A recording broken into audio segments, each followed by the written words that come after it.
رسول اللہ صلی اللہ علیہ وسلم ایک مجلس میں بیٹھے تھے. ابو ہریرہ رضی اللہ تعالیٰ عنہ اس حدیث کے راوی ہیں. وہ فرماتے ہیں کہ ہم رسول اللہ صلی اللہ علیہ وسلم کے ساتھ ایک مجلس میں بیٹھے تھے. اتنے میں ایک شخص آیا اور کہنے لگا یا رسول اللہ میں بھوکا ہوں, میری ضیافت کی جائے. اللہ اکبر. فرمایا میں بھوکا ہوں, میری ضیافت کی جائے, میرے کھانے کا اہتمام کیا جائے. رسول اللہ صلی اللہ علیہ وسلم نے اپنی ازواج مطہرہ کے گھروں پر پیغام بھیجا کہ جاؤ میرے اصحاب, جاؤ کوئی ان میں سے جا کر کچھ کھانے پینے کے لیے ان کے لیے لے کے آئے. ایک گھر پہ گئے کچھ نہیں ملا, دوسرے پہ گئے کچھ نہیں ملا, تیسرے پہ فرمانے لگی والذی بعثک بالحق ما عندی الا ماء. ازواج مطہرات میں سے ایک کا یہ پیغام آیا, اے نبی اس ذات کی قسم جس نے آپ کو حق کے ساتھ محبوب کیا ہے, میرے گھر میں سوائے پانی کے کچھ بھی نہیں ہے. سب کے ہاتھ تک یہ پیغام آ چکا تھا. تو رسول اللہ صلی اللہ علیہ وسلم نے اس مجلس میں اعلان کیا, اے میرے اصحاب کون ہے تم میں سے کوئی اس میرے مہمان کی مہمان نوازی کر لے, اس کی ضیافت کر لے آج رات کو. ان میں سے ایک صحابی اٹھتے گئے, فرماتے ہیں یا رسول اللہ میں اس کی ضیافت کروں گا.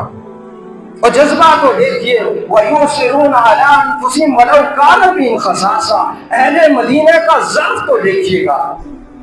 وہ اپنے گھر پہ لے کے جاتے ہیں.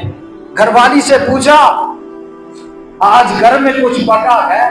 کہنے لگی آج اتنا ہی کچھ پکا ہوا ہے جو بچوں کو کھلانا ہے, ہم دونوں کے لیے بھی نہیں ہے. کہا بچوں کو سنا دو, تمہیں نہیں پتا محمد رسول اللہ کا مہمان آیا میرے گھر پہ, بھوکا نہیں جائے گا, آج یہ کھانا کھائے گا, ہم گھر والے کھانا نہیں کھائیں گے. اللہ اکبر.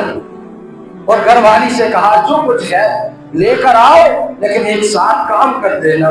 فرمایا کیا؟ فرمایا جیسے ہی ہم دسترخوان پر بیٹھے ہیں یہ جو دیا جل رہا ہے اسے بجھا دینا. پوچھنے لگی یہ کیوں, مہمان بیٹھا ہے؟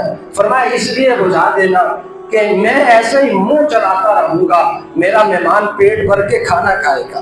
اور مہمان میرا نہیں, محمد رسول اللہ صلی اللہ علیہ وسلم کا مہمان ہے. خالی ہاتھ خالی پیٹ ہمارے گھر سے نہیں جانا چاہیے. وَيُؤْثِرُونَ عَلَىٰ أَنفُسِهِمْ وَلَوْ كَانَ بِهِمْ خَصَاصَةٌ. اپنی ذات کو قربان کیا, اپنی اولاد کو قربان کیا, اپنے مال کو قربان کیا رسول اللہ کے لیے. فرمایا اس طرح کر دینا, اس دیے کو بجھا دینا. دیا بجھ گیا, مہمان نے کھانا کھا لیا. صبح وہ صحابی رسول اللہ صلی اللہ علیہ وسلم کی بارگاہ میں آتے. رسول اللہ صلی اللہ علیہ وسلم مسکرا رہے تھے. صحابی پریشان ہے کہ رسول اللہ کیوں مسکرائے, اس طرح کیوں مجھے دیکھ کر ہنسے. فرمایا یا رسول اللہ کیا بات ہے؟ فرمایا میرے ساتھی میرے صحابی عرش والا بھی مسکرایا ہے, رات کو جو آپ کا معاملہ تھا وہ رحمان بھی مسکرا بیٹھا ہے آپ کے حالات پر. اور رب نے یہ آیت اتار دی وَيُؤْثِرُونَ عَلَىٰ أَنفُسِهِمْ وَلَوْ كَانَ بِهِمْ خَصَاصَةٌ.